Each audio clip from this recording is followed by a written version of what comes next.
Iblis la'anatullah menggelupur dan meraung 3 kali. Yang pertama, pada hari dia dilaknat oleh Allah, meraung-raung dia. Maka iblis meraung-raung, meronta-ronta selama 3 kali.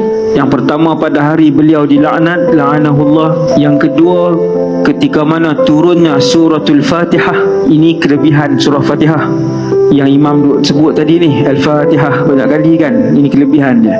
Raja surah daripada 114 surah tuan-tuan, raja surah Al-Fatihah. Pada hari diturunkan Fatihah, ketika itu iblis meraung. Keadaan ketiga, kata Rasulullah sallallahu alaihi wasallam, iblis menangis sekuat-kuatnya dan meraung pada hari kelahiran Rasulullah sallallahu alaihi wasallam. Iblis benci pada hari kelahiran Nabi.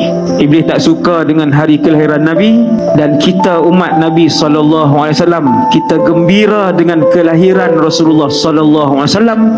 Kata para ulama ahlu sunnah, umat Nabi Muhammad menyambut dan menzahirkan kepada Allah kegembiraan ini pada bulan Rabiul Awal, kerana pada bulan itu Muhammad sallallahu alaihi wasallam dilahirkan. Tiba-tiba yang peliknya, ada satu kumpulan bila kita sambut maulid dia kata bid'ah. Ini hati-hati dengan kumpulan ni tuan.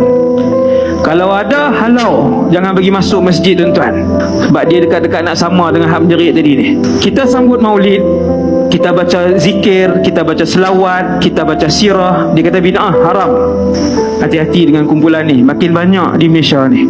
Hasbunallah wa ni'mal wakil.